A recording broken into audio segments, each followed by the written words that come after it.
The Secrets of Stargate, Episode 75. Hello and welcome to The Secrets of Stargate, where we talk about the hidden meanings and deeper layers found in the Stargate's movies and series, including SG-1, Atlantis, Universe, and more. I'm Father Cory Sticha. With me today are Lisa Jones and Victor Lambs. Howdy, Lisa. Hey, Father Cory. Howdy, Victor. Hey, Father Cory. Just a reminder that The Secrets of Stargate is now available in video. Yes, we are on video. You can see our smiling or maybe not so smiling faces, depending on what we think of that particular episode, at youtube.com/StarQuestMedia. And you can join our Discord server to discuss all our shows at sqpn.com/Discord. We also have merchandise that you can get. Merchandising, you insert Spaceballs line here, including the mug that Lisa is holding up of our great picture for The Secrets of Stargate.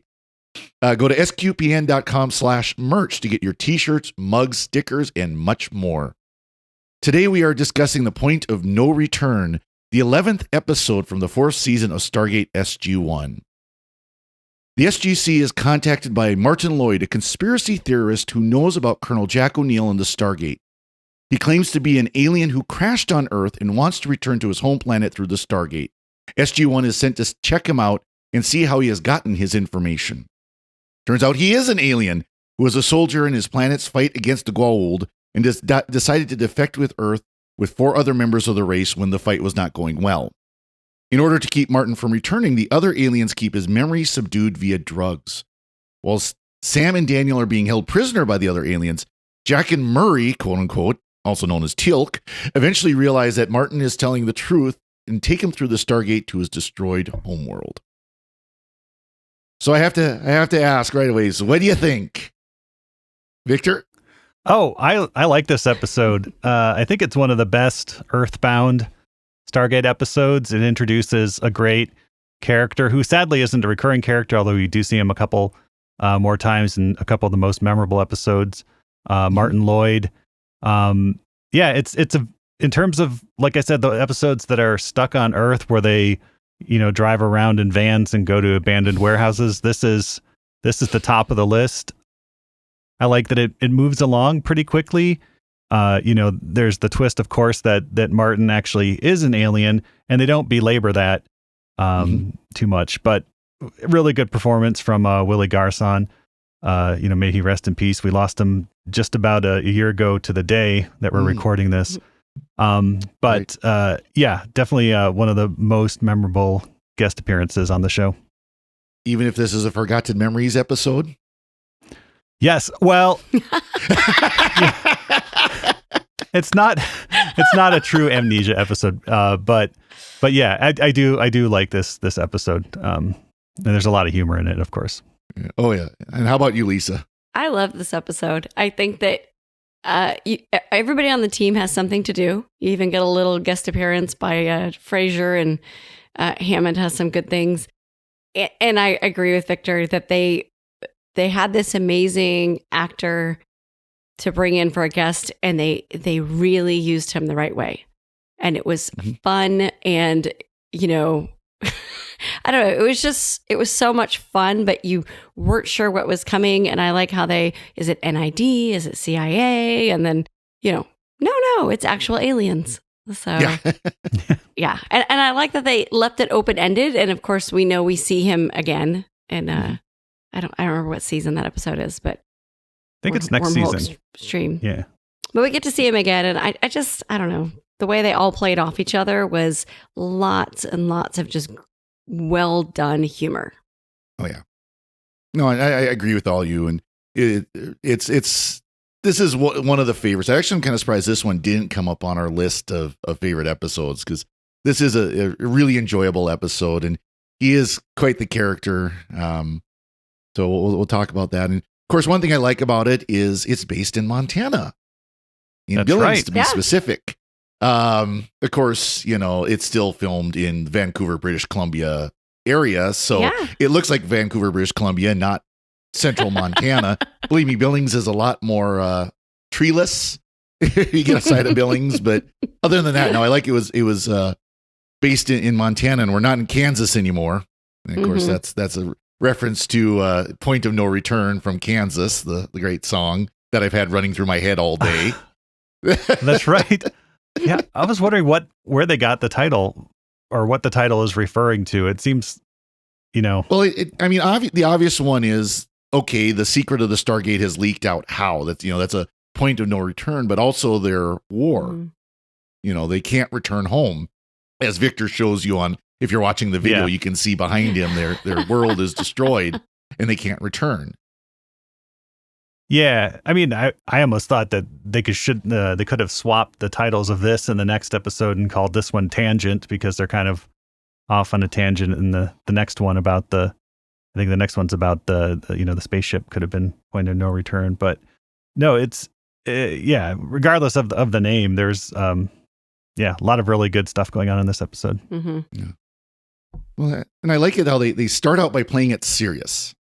It's, big important meeting, rousting people out of, Teal'c's out of Kilnoreen, and Daniel's doing this and Sam's doing that. And we don't know what Jack was doing, but he was doing something important. But they played it serious, like, oh, this is, a big issue and we've got to go get it checked out. And then it just goes downhill from there. The moment Hammond starts fast forwarding the tape and then stopping. Yeah. And then fast forwarding the tape and then stopping. You knew something was up, because it was done to the extreme, in a humorous way. So it wasn't just, that's when you caught a sense of, wait a second, what are we doing? Yeah. Well, I love that where it's like, he keeps going like this for a while. Plays. He's still doing conspiracy. You get the sped up a long while. Yeah.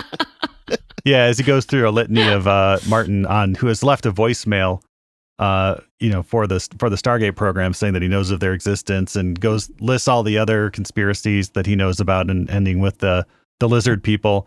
And the list is like still relevant. Today they're still the same list of mysteries, and I think most of them have had a Jimmy Akin's Mysterious World episode devoted to them. Probably true. Yeah. FBI and CIA and all those other groups, and yeah. And they did poke fun at themselves with it. You think, of the government with it, the episode, and seeing the Roswell Grays and Area 51. They kind of bring it all in, that he's conspiracy theorist, but yet he's not. Well, and then they throw another one out. I love that where they're sitting at the diner, nondescript diner somewhere, and talking about the Apollo conspiracy. Oh, yes. It's like, that they didn't land on the moon. Oh no, that actually happened. We all know about that. It's the other one.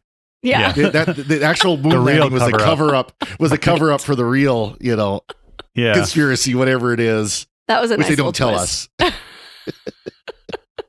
Rather than being too obvious. Yeah. Yeah. And you think about the whole team got to wear normal clothes for the majority of the episode, which was kind of fun. Kind of fun to see them all in their shortened haircuts and normal clothes. And Teal'c in his hat. Yes, Murray. Yeah, that's the first time we hear Murray. Mm-hmm. Yep. Can we just Jack just made it up? Where we talk about him laying on that vibrating bed, smiling, and like having the magic fingers, the chain, and like feeding the. Yeah, the first thing we see is Jack. Later on, they're holed up in a hotel, and Jack is watching, I think, The Day the Earth Stood Still on a TV, and there's this weird humming noise, and I didn't know if Jack was supposed to be the one humming or if that was supposed to be the soundtrack on the TV.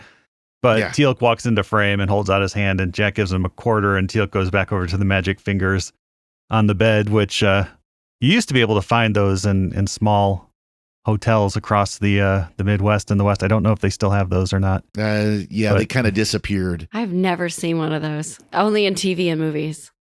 Usually, growing up, like when we would take road trips, and the few times we would stop in hotels as opposed to like sleeping in the car at a rest stop, they would always have those things.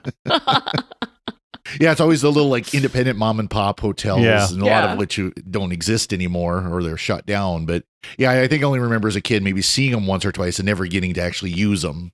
I just thought that was hysterical to throw that in there. Like, well, it's. I mean, that was like the most rat trap of rat trap hotels too. Oh, I mean, it had supposedly a it's part of a chain. Yeah. Well, and then the little flourish that Teal'c does with his hat when Jack tosses him the hat, and Yeah, Christopher Yep. Judge just does this like a little flip of it before putting it on his head and smiles and stuff. So I thought that was pretty cool. Yeah, they had A little they bit of definitely fun, had fun with that. Yeah. They had fun with Tilk's character in this one. which But was nice. He didn't say indeed, I don't think at all. Nope. No, He he didn't say a didn't. lot. Again, this is another Yeah. episode where Tilk didn't say a lot and didn't really do a lot. Well, I would say he had a lot going on just because of his physical humor. Mm-hmm. Yeah.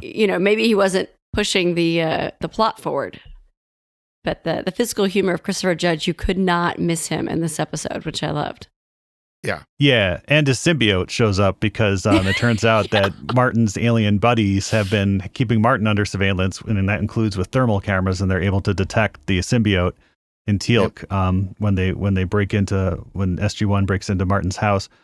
But I do think they did a really good job setting Martin up as like a nut, like for the first 10 minutes, and then it turns and you're like, oh, he is actually under surveillance, because while Martin and Jack are in the diner, and apparently off camera too, Richard Dean Anderson and Willie Garson had really good chemistry and like got along really well, and you can Nice. kind of see that in this episode Mm-hmm. too.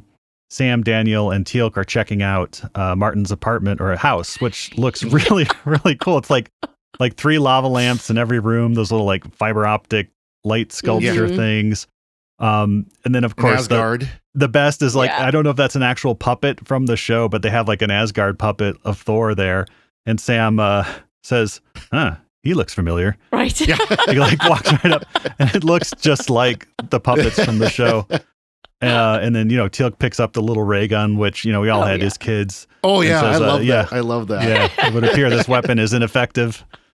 But yeah, and in one of the prop alien heads, there is a camera, and that's how the shadowy figures, who we don't know who they are at first, we think they might be NID or some government organization, Yep. are keeping tabs on Martin. And SG-1 finds his medicine cabinet and all the antidepressants and antipsychotics in there. And then they send him to a lab to have him checked out, and it turns out there's things in there that not even Dr. Fraser knows what they are in those Right. medications. Mm-hmm.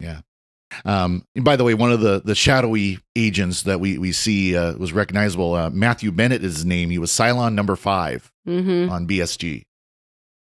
But he's one of those actors who shows up all over the place Everywhere. again. Mm-hmm. Oh yeah, he has a couple episodes in season 8 too, as a member of the Rand Protectorate or something. I think something Mhm. like that. Yeah, Yeah. one of the Yeah, factions.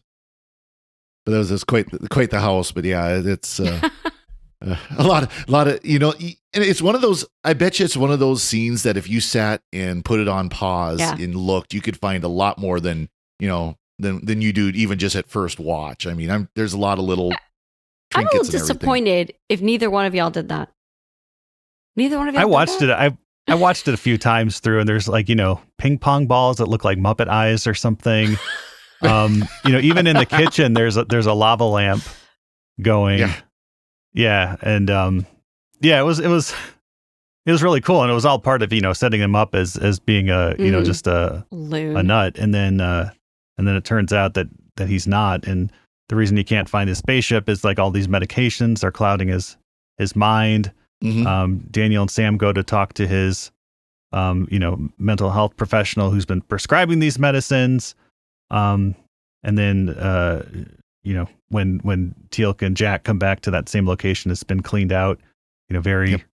very secret agent-ish. Yeah, that kind of added on the okay, there is there's some agency or something that's monitoring him Right. because they set up this storefront that they then tore down as soon as it was no longer needed, Mhm. type of deal, instead of just leaving the furniture there. The only thing that was left was the name on the window. Right. And they don't give it away, so you don't know. You think, is this another Mayborn thing? Is this a NID? I don't know if we know NID yet. Do we? Oh yeah, we do. Yeah, They were around. yeah, Okay. Mayborn is MID, yeah, or was Okay. NID. So you just don't know who's watching him and why, and his story of where he learned about the Stargate on what was it, like a conspiracy theorist chat room or something? Yeah, he'd found out chat room. Of course, he knew that a lot of it was disinformation from the Right. government and everything. I love Yeah. that. I love that they address the fact that we've talked about before. How do you keep something like this secret? And so they kind of address the fact that you really don't, because, I mean, there's all these bits and pieces that are already out there. And that was actually the inspiration for the episode here. Joseph Malazzi was, looking at all the different, websites about Stargate, and some were even saying that like the Stargate program was actually real as a wormhole to other worlds, and that the show was just created to distract people, or to be kind of a limited hangout, or plausible deniability type thing. And that's what gave him the idea for this episode. Oh, that's cool. I did read a comment that he said that this episode was basically produced as closely as it was written or intended to be written. Unlike some of the others we've talked about where he wrote them more seriously, or, they were changed. But he said this one was most close to the original idea. Yeah. Which is kind of fun. One thing I was disappointed about, or talking about the conspiracy theories, is Project Stargate. And they even mentioned Project Stargate, which of course was an actual project. Right. I know Jimmy's talked about it, but I don't think they've done a full episode of Mysterious World on it yet. But it was like a remote viewing project. Yep. He's done a number of episodes on remote viewing. And so I'm of course, Jack goes, it's about magnets. Oh, right. Yeah. That should have been for the remote viewing. I would have loved for it to actually been the real thing. Yeah. I don't know how much about the actual Project Stargate was known in like 1999 or whenever they were making this. Yeah. 2000. Yeah. Yeah. Yeah. But I love they threw the magnets in there again. Yeah. It's always about magnets. But we get just 21 minutes in, and then, Martin hands Jack a piece of paper, and it's got a gate address on it. And so, okay, this guy is obviously, has credible information about the Stargate if he knows an actual gate address. They never really address in the show how he knows about Jack O'Neill. That's specifically, true. though. Or, he could figure out that Earth had a Stargate, maybe if he knew about the history of his people, that they were taken from Earth 5,000 years ago. But how he knew about Jack specifically and the SGC, they don't really address in this episode. I think they just kind of hand waved over it with the whole idea of being able to figure everything out from the conspiracy series sites. It was a contractor, I'm sure. Yeah, that somewhere along the way, information leaked out, and he was able to kind of piece it together. I don't know. Yeah, maybe it was the episode where we met Jacob Carter for the first time, where the journalist was run over, remember? Yeah. Yeah. Maybe he had been posting on these sites and said he was meeting. What about the Jack people O'Neill from 1969? There you go. maybe they became conspiracy theorists as they got older. That's true. They have not connected that, have they? No. Who are? Oh man, that would have been a good one. Yeah. Because when you bring time travel into it, lots of things can change. Yeah, that would have been fun though, to see how, like, they could have been the conspiracy theorists, crazy people, and it turns out they were the people from 1969. Yep. Yeah. There you go. One little historical tidbit that I did like is the tabloid that Teal'c is reading on the bed in the hotel, the whistleblower tabloid. And the headline on it reads, "Headless alien found in topless bar." Yes. Which is a reference to a very famous New York Post headline from 1983, which was "The headless body found in topless bar." And there's actual huge articles written about how they came up with that headline, who was responsible for it, the controversies about, was it really a topless bar? They had to run in just because they wanted to use that. Yeah. So there's it's a very famous headline, and so it's good to see it get a nod here. That's cool. That is hilarious. That's good. Yeah. Yeah, that's another thing. And of course, there's all the different ads and everything, and it looked just like a National Enquirer or something like that. Yep. Mm-hmm. That was fun. It would have been kind of fun if they could have, got an actual National Enquirer or something like that to put in there. But of course, they had to make something to have him reading. And of course, you've seen Men in Black. That's where the real news is. Yeah. Did we ever find out how long Martin had been there? They never said. No. Because there were a couple of a couple of times, and I can't remember that they made it sound like he'd been there for a while. Mm-hmm. Yeah, my impression Okay. was years Okay. Yeah. for him to Well, have and assimilated so much. Yeah. So much stuff. And, he had a, driver's license. He had history, records that Sam criminal was able to pull history. up. Yeah. Criminal history. Yeah. So I did get a kick that actually sort of looked like a Montana driver's license of the time, although it looked about as close as the one fake driver's license I knew someone had. They had this is a guy from Utah that had a Montana driver's license, fake Montana driver's license. And I looked at his, I pulled mine out and went, yeah, if you took this to Montana, we'd know in a second. That's awesome. No, I got a kick out of it was being based in Montana. So Montana, the correct number plates, so Montana, one thing I've talked about before, but we in Montana, we're proud of the fact that we use the county numbers on our plates. So the first digit or 2 digits is a county number. Oh, I didn't know that. Yeah. And Billings County is Yellowstone County, which is number 3. Huh. And all the vehicles had number 3, whatever plates. So they were historically accurate on that, or, Wow. correct for the location. And and those were plates that were current in Montana back in 1999. So That's they did a good job on the show, at least part of that much is concerned. And they did their homework. Yeah, exactly. No, for those in like I said, Montana, that's kind of a thing because Montana's a small town. We always kind of joke where it's a big state, but it's a small town. And so everybody always, you look at plates, go, oh, I know somebody from that county. Oh, maybe, did you know so-and-so? Oh, yeah. That's funny. Wait, how many counties do you have? 50-ish. I can't remember the exact number. Oh, okay. So it's a good amount. Okay. Oh, yeah. I was just thinking, how do you meetings. know all the numbers? I've got a cheat sheet in my wallet. There was a business card for insurance company. I'm not going to dig it out now and put it on the thing, but there's a business card for insurance company put on the back of them all the counties where it was the number, the county, and the county seat. Oh, that's funny. So, but of course, you know the ones that you lived in. True. So Yeah. like Yeah. Cascade County where I live now is 2. I know that because you see thousands of them. So, That's funny. but anyways, that's Secrets of Montana too. There you go. That's a different show. Yeah, and you have alien spacecraft underneath your meadows. Well, why not? Yeah. We've got ICBMs in our meadows too. We may as well have alien spacecraft. Which I thought that was kind of cool how they don't show the whole spacecraft. They just show the part that hasn't been covered up.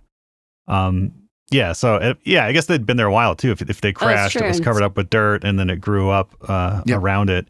And then later when they activate the self-destruct, that's kind of a cool thing too, where you get to see the explosion and then the ground, collapses around where the craft had been. So that was really cool. And they had the little computer animation showing the layout or the structure of the ship. Anyways, the outside of the ship. And Martin goes, "That's not big enough." Yeah, that's not my ship. Yeah, he's remembering whatever and they don't. And that's another thing. They don't show any kind of picture or anything like that of the main ship they flew in on. Just this shuttle, this escape craft. I think we get it in the next one. Wormhole Extreme. Oh, yeah. We get to see the ship. Actually get to see the ship they came in on. Cool. Yeah. That one I'm not the biggest fan. That episode I'm not the biggest fan of, but it's funny. No, it's just different. When we like get it. there's so many little inside Easter egg jokes throughout that. I mean, I think that episode was really a kind of a tribute to fans Mm-hmm. for the work it they was. did. Yeah. Yeah. It absolutely was. That's one of them. This one is the better episode Yeah, yeah. of the two.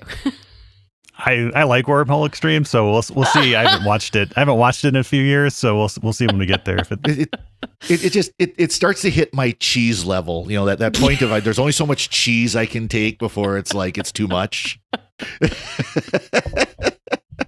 But I kind of like the holodeck episodes. What was it, like Captain Proton on Voyager 2? Mm-hmm. The Captain Proton episode. I kind of like those as well. Yeah.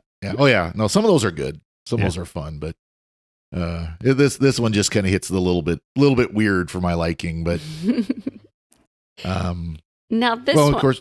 okay. I would say this episode, I saw some people online talking about that they felt like this one didn't feel as much like Stargate. as they alleged they thought it felt more like an X-Files episode. It kind of does. Kind of X-Files meets Stargate, but it's still very much Stargate. Yeah. You know, it's still, although, you know, we find out Sam can also pick locks. Well, she's just a jack of all trades if you think about it, because she knows all about pharmaceuticals. She's picking. I mean, like, she's just become it's kind of like Daniel's the diplomat, the archaeologist, the linguist, and she's like all sciences. Yeah. Anything that they can't fit in, you know, just, you know, action hero Jack or something like that, you know. Yeah. And if Jack's not around, she can shoot it. She can blow it up. She can do all the things. Yeah.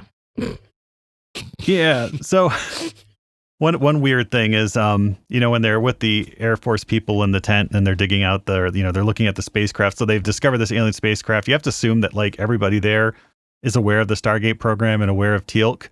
And Teal'c shows, you know, the Jaffa medallion to Marty to show that he's, you know, an alien too. And then just this guy that Jack had been talking to like the whole time, one of the Air Force people comes in and Teal'c's like, whoop, got to put my hat back on. And you're like, but he doesn't just put it on. He like puts it on and like ducks down and like turns. Covers it, yeah. Yeah, and he you're makes like, it real dramatic. yeah.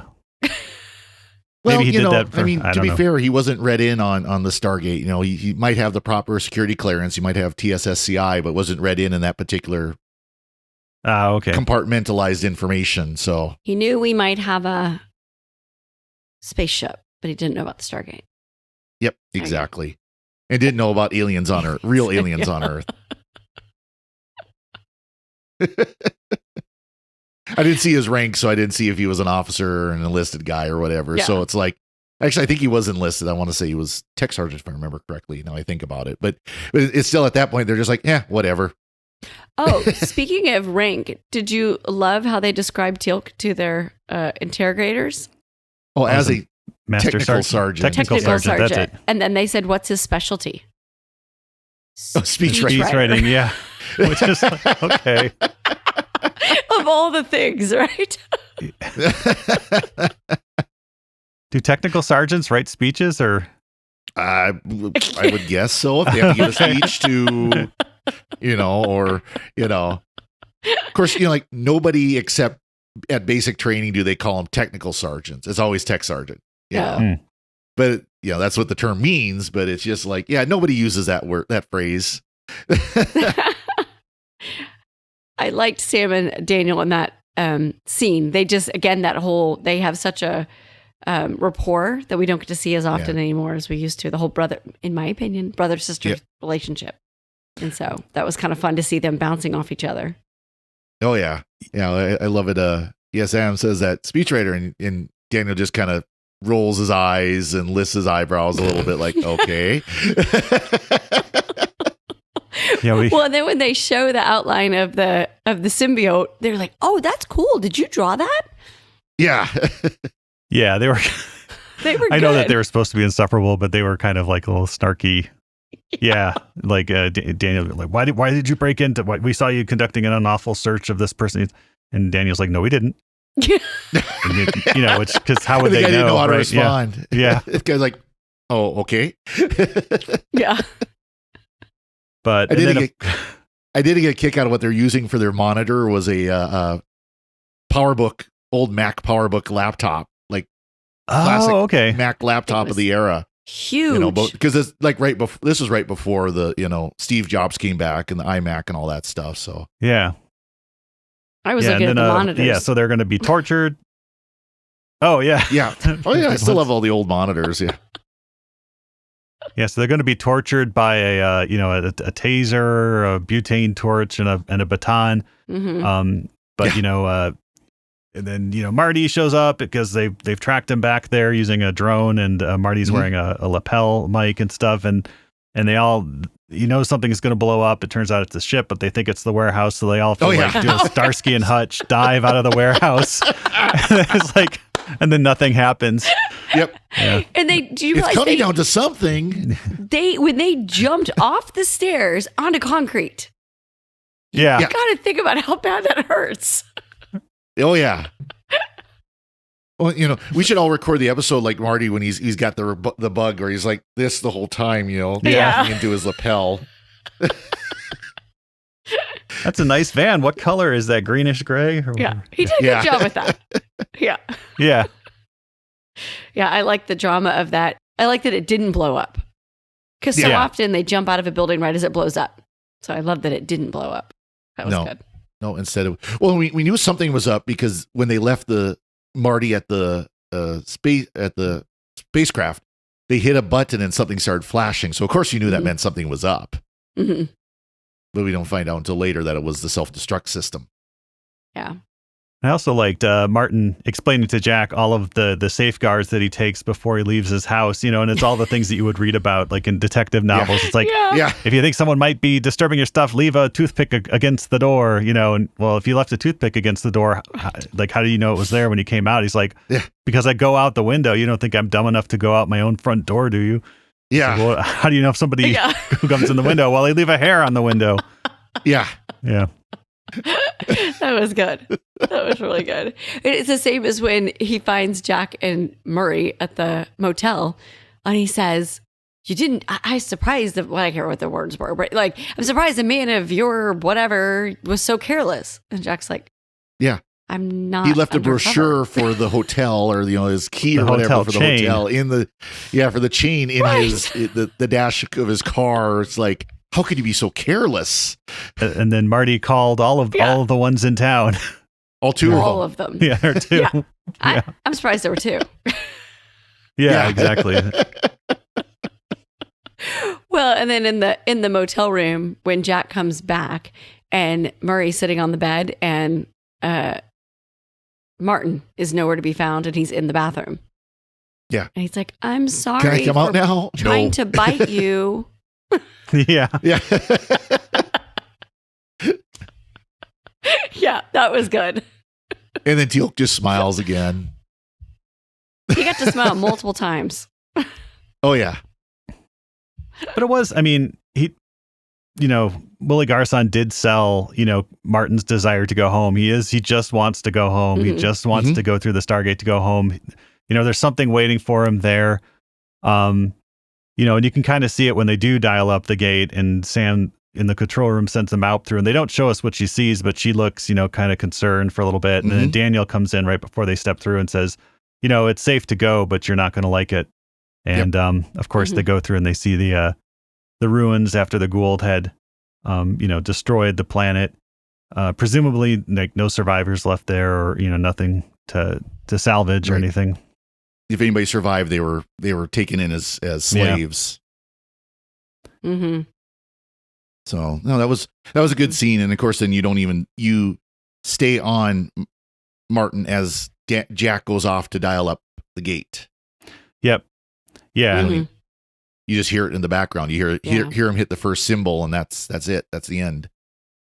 Yeah, and I like that they actually went through the gate to see the destruction versus just looking at the monitors. That was a really nice touch to actually be there and have that emotion of them. Show it to him before he went through. Right. Yeah. He didn't see it before they went through. So that was always a good thing too. Yeah. And neither did we. And so that was nice, a nice reveal and an emotional moment to experience with them. Yeah. Yeah. And, they leave it out there. Jack assures Martin that they probably won't find his friends, and, they're not bad guys. They just want to be, left alone and hide in peace. Yep. I got to disagree with that one. So you really think that the government in whatever instance is going to be like, oh, they're fine. There's someone they're going to look for him and going to be like, right. No, they're going to look for them, but they're never going to find them. Yeah. At least for a while.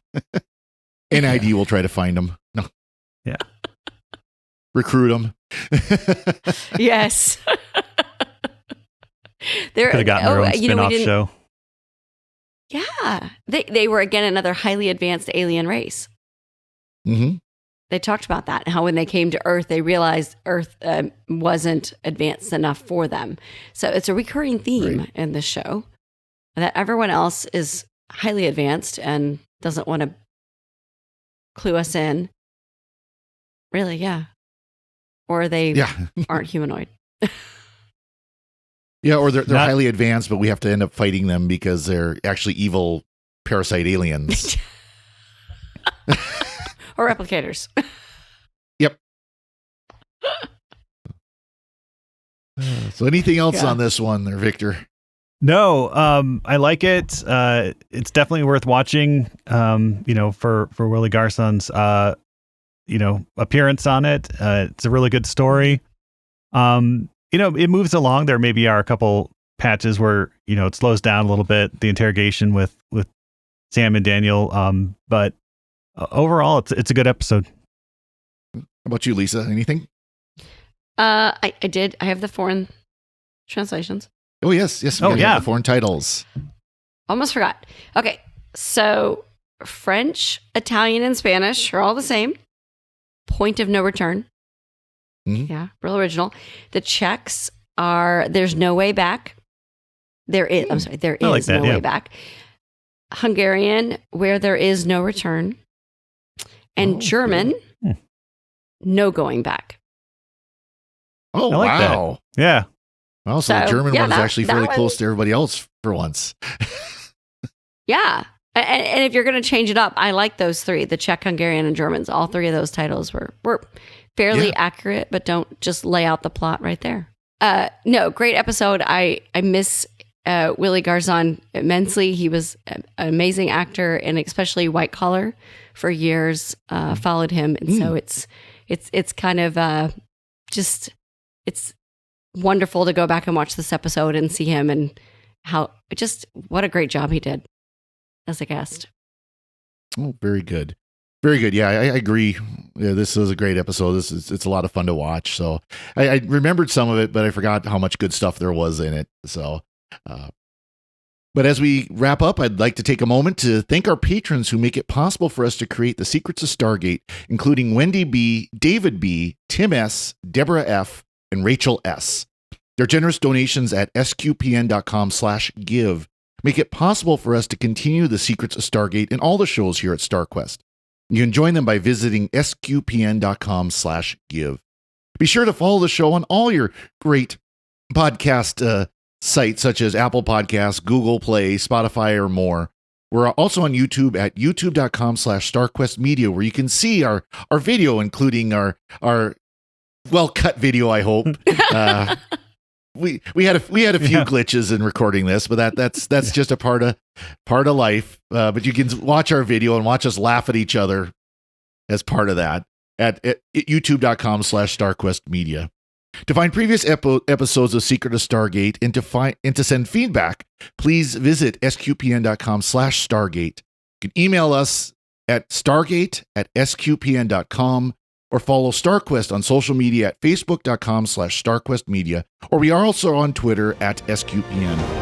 Until next time, when we'll be discussing Tangent, the next episode of SG1. Until then, Lisa Jones, thank you for joining me and sharing the secrets of Stargate. Thanks, Father Cory. And Victor Lambs, thank you as well. Thanks, Father Cory. And you're not a real doctor, are you?